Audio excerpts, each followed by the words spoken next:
Mesdames, Messieurs, bonjour et bienvenue. Les titres. Un mur de sécurité au marché de Yirimadio pour fluidifier la circulation et protéger les commerçants. Un ouf de soulagement pour les usagers. Il a été inauguré par le ministre des Transports et des Infrastructures dans la mouvance des festivités de fin d'année. L'actualité dans les pays de l'AIS au Burkina Faso, le président Ibrahim Traoré vient de créer 3 nouveaux bataillons d'intervention rapide afin de mener une lutte implacable contre les terroristes. Au Niger, le ministre de l'Agriculture et de l'Élevage a lancé les activités du programme de développement de l'agriculture familiale dans 3 régions du Niger. Nous ferons le point avec nos confrères de la radio du Niger. En sport, Famoud Djourté sera en direct pour parler essentiellement de football avec la 6e journée de la Ligue 1 professionnelle de football, la compétition africaine des clubs de la CAF et la Ligue des champions. Voilà pour le sommaire. Tout de suite, les détails. Dans sa mission régalienne, le ministre des Transports et des Infrastructures a procédé à l'inauguration du mur de sécurité au marché de Yirimadio. Cette infrastructure va contribuer non seulement à protéger les commerçants, faciliter la régulation de la circulation, mais aussi réduire considérablement l'embouteillage à la descente du viaduc de Yirimadio. Le ministre des Transports était accompagné par ses collègues de la sécurité et de la protection civile et de la jeunesse et des sports. On fait le point avec Kassim Diallo.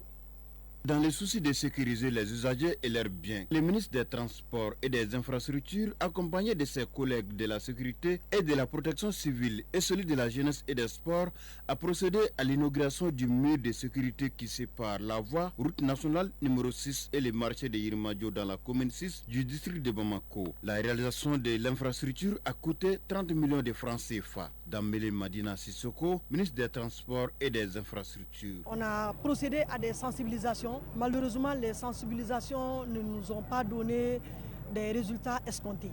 Donc on a décidé, avec l'Agence nationale de la sécurité routière, d'ériger un mur qui permet de séparer la chaussée du marché et passer les messages aux femmes donc arrivées à cet endroit. Ils doivent respecter les panneaux de signalisation qui ont été érigés par l'Agence nationale de la sécurité routière. La construction de ces murs de sécurité au niveau du marché de Yirimadio est une aubaine pour les usagers. Aminata Touré, usager. C'est une bonne initiative quand même. Ça évite beaucoup d'accidents et beaucoup d'autres choses. L'ANASER, l'Agence nationale de la sécurité routière, dont le rôle dévolu est d'appuyer les départements dans la protection des usagers de la route, salue la construction de cet ouvrage et qui porte déjà des visuels d'information et de sensibilisation à l'endroit du public. Ousmane Maïga, directeur général de l'ANASER. D'un côté, à ce que les commerçants puissent exercer leur métier en dehors du trafic routier et pour permettre également un découlement normal du trafic entre Bamako et la périphérie. Ce mur de sécurité, au-delà de sa beauté pour le décor des lieux, veut être ce tableau qui informe permanemment sur le respect du code de la route et rappelle cet important message, à savoir l'obligation du port des casques. Akita, tradition respectée, le conseil régional de la jeunesse apporte aux locataires de la prison civile une assistance alimentaire. Ils ont partagé un repas à l'occasion du nouvel an. Le point avec Mamadi Alioubari. Plus de 200 détenus vulnérables de la maison d'arrêt et de correction de Kita ont reçu une assistance nutritionnelle du Conseil régional de la jeunesse de Kita. En améliorant le régime alimentaire, l'objectif est de renforcer le système alimentaire et de ses pensionnaires de la capitale de l'Arachide. Moudou Boukoum, secrétaire général du Conseil régional de la jeunesse de Kita. Nous avons initié cette activité pour toujours venir réconforter nos camarades jeunes qui sont au niveau de la maison d'arrêt de correction de Kita pour leur dire que nous sommes dehors. Nous pensons à eux. S'associant aux remerciements adressés au Conseil régional de la jeunesse, les autorités administratives et politiques d'Ekita ont souligné les autres problèmes auxquels le centre fait face. Il s'agit notamment des coupures d'eau, le manque de certains matériels et de formateurs pour les ateliers d'apprentissage. Lieutenant-colonel Ousmane Sori Touré, directeur régional du service pénitentiaire et de l'éducation surveillée d'Ekita. L'appel que j'ai lancé au niveau des autres bonnes œuvres de la région, c'est pour nous venir en aide. Nous avons un problème crucial d'eau. Et surtout bientôt c'est la grande chaleur. Vraiment nous lançons un appel à tout le monde qui peut nous donner un forage dans ce sens. Et de surcroît, nous avons eu des matériels, des médicaments.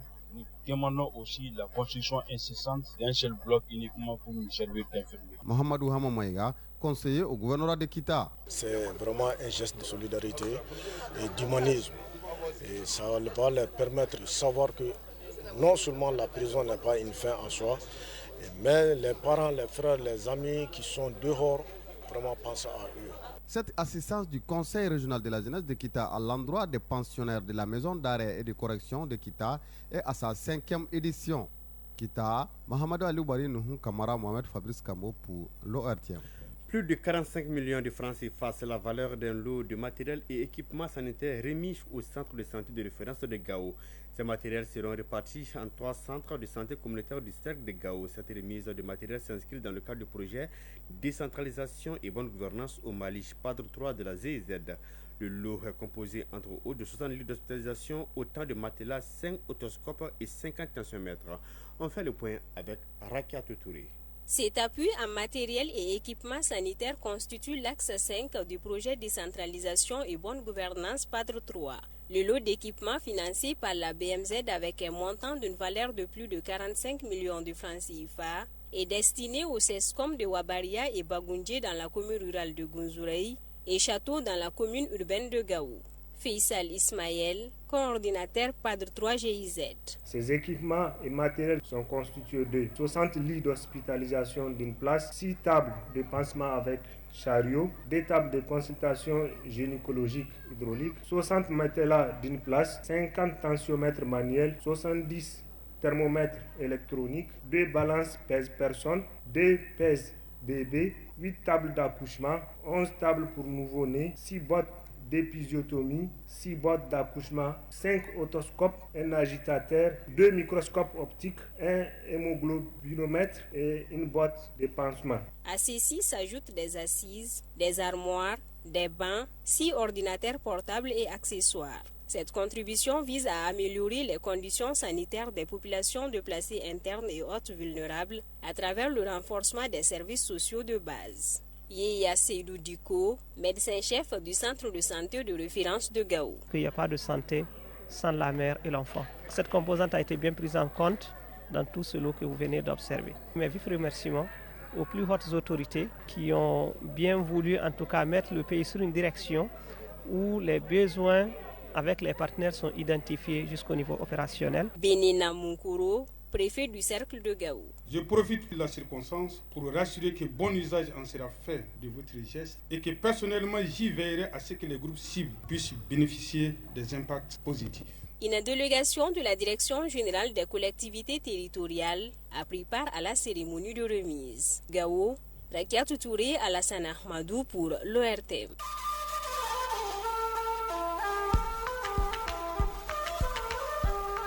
AES Actualité.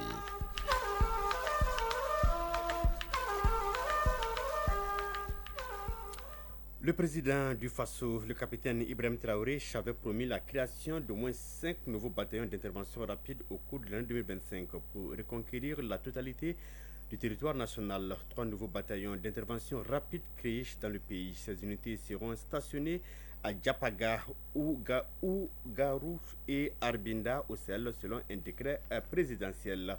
Le Burkina Faso qui commémore a commémoré hier 3 janvier 2025 le 59e anniversaire du soulèvement populaire qui a fait chuter le 3 janvier 1966 son premier président Maurice Yamego. Accusé de mauvaise gouvernance, le pays des hommes intègres devenait ainsi le premier pays africain à chasser son premier dirigeant au lendemain des indépendances. Un rappel historique des événements qui ont conduit à la manifestation populaire qui a forcé le départ de Maurice Yamego du pouvoir avec Lazare Sanou de Radio Burkina. Après avoir remporté l'élection présidentielle de 1965 avec 99% des voix, Maurice Yamego devenait le premier président de la Haute-Volta, aujourd'hui Burkina Faso. Le président élu décide alors de mettre en place des mesures restrictives et d'austérité, notamment le blocage des avancements des fonctionnaires, la réduction des allocations familiales et l'abattement des salaires de 20%. Il avait en plus supprimé la subvention des écoles privées et ses rapports avec les autorités religieuses du pays n'étaient pas au beau fixe. Il avait également interdit les réunions syndicales et le droit de grève. Toutes les classes sociales avaient des revendications par rapport à la gestion du pays.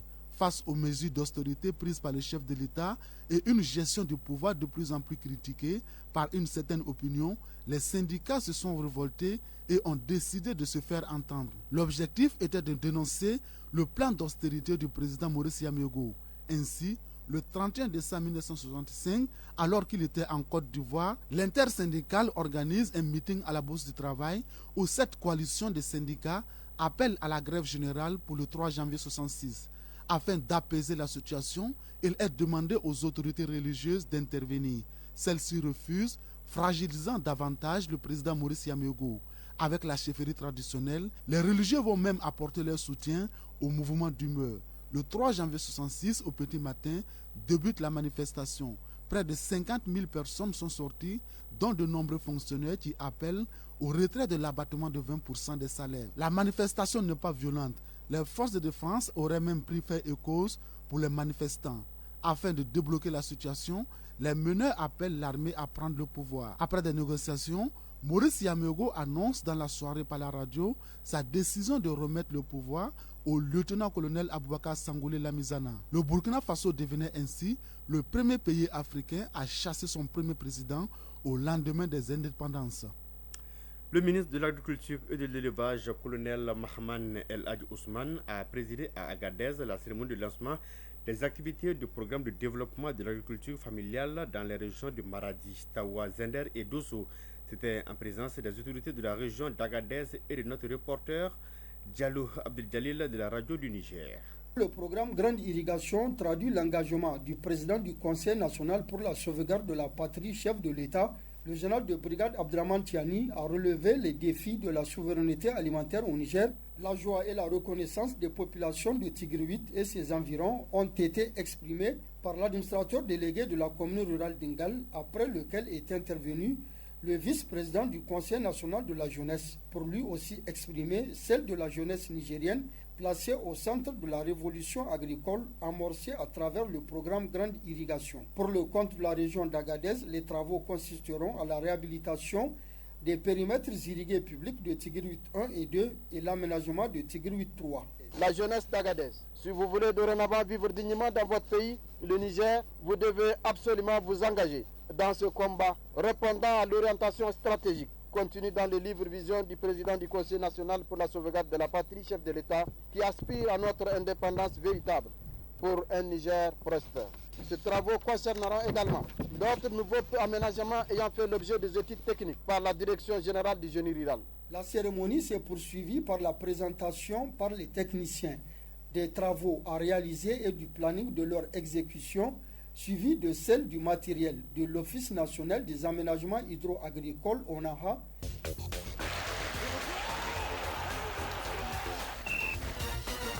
Oui, il est là, Famoudou Durté. Bonjour. Bonjour Mohamed Diarra, bonjour à tous. On parle sport maintenant. La 6e journée de la Ligue 1 professionnelle de football débute ce samedi avec le match entre FC Binga et AS Korofina. Oui, la rencontre se joue au stade Mamadou Konaté à partir de 16h. Le programme de cette 6e journée se poursuivra jusqu'au mardi 7 janvier 2025. Compétition africaine des clubs de la CAF, la 4e journée de la phase de groupe de la Coupe CAF se dispute. Ce dimanche 5 janvier, le stade malien de Bamako reçoit au stade du 26 mars la RS Berkane du Maroc. Oui, deuxième de son groupe avec 4 points et battu par 1-0 lors de la 3e journée par la RS Berkane du Maroc. Le stade malien de Bamako n'a pas droit à l'erreur ce dimanche à domicile contre les Marocains s'il veut garder ses chances de qualification.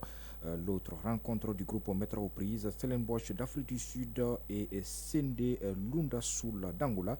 Pour rappel, les Sud-Africains sont allés l'emporter 1-0 en Angola lors de la 3e journée et avec 3 points, ils talonnent les Blancs de Bamako dans le groupe B. Parmi les autres rencontres phares, le CS Sfaxien défie le Simba de la Tanzanie, tandis que Nimba du Nigeria affronte l'association Black Bulls. A noter également le derby égyptien entre Al-Masri et Zamalek, ainsi que l'affrontement très attendu entre l'ASEC Mimosa d'Abidjan et l'USM Alger. CS Constantine joue contre Bravos d'Omakis. En Ligue des champions de la CAF, le Djoliba AC est en déplacement en Angola où il joue contre Sagrada Esperanza. Oui, les Rouges de Bamako, qui n'ont que 2 points après 3 journées dans le groupe D, ont l'obligation de victoire ce dimanche en Angola pour garder également leur chance de qualification. Et c'est d'ailleurs la victoire, rien que la victoire, qui hante les esprits de l'équipe du Djoliba AC, qui sera certes privée des services de 2 joueurs importants. Mamadou Lamine Sissoko et Daba Benoît Diakité est blessé, mais pourra compter sur le retour de son attaquant vedette Zoumana Sempara. Le Djoloba C est arrivé ce vendredi en début de soirée en Angola. Déjà en Ligue des Champions, le CR Belouizdad d'Algérie et Al Ahly d'Égypte ont ouvert le bal ce vendredi. Après leur lourde défaite 6-1 lors du match aller, les Algériens ont relevé la tête en battant les Égyptiens par 1-0 au stade du 5 juillet. Ce succès acquis lors de la 4e journée de la phase des poules de la Ligue des Champions permet au CR Belouizdad de rester dans la course à la qualification. Et le Real de Madrid donc, qui prend la tête de la Liga en Espagne. Oui, les merengues ont gagné 2-1 en fin de match alors ce vendredi alors qu'ils étaient réduits à 10. Le succès a été long à se dessiner pour les Madrilènes, longtemps menés sur un but de Hugo Duro à la 27e minute. Mais grâce à Luka Modric 85e minute et Jude Bellingham 90+5, le Real a arraché la victoire à l'issue de ce match initialement prévu le 2 novembre 2024 mais reporté après les inondations meurtrières dans le sud-est du pays. Le Real est en tête de la Liga avec 43 points devant Atlético de Madrid 41 points qui compte un match en moins. Le FC Barcelone est 3e avec 38 points. Merci bien Famoul Gourté pour toutes ces informations. 9h passées de 17 minutes, c'est la fin de cette édition présentée par Mohamed Diarra avec le concours de Abdi Traoré à la mise en onde. Coordination éditoriale Ousmane Dao, réalisation Adam Maïga. La mise en ligne est assurée par Badji Touré. Passez d'excellents moments accompagnés des programmes de Radio Mali. Au revoir.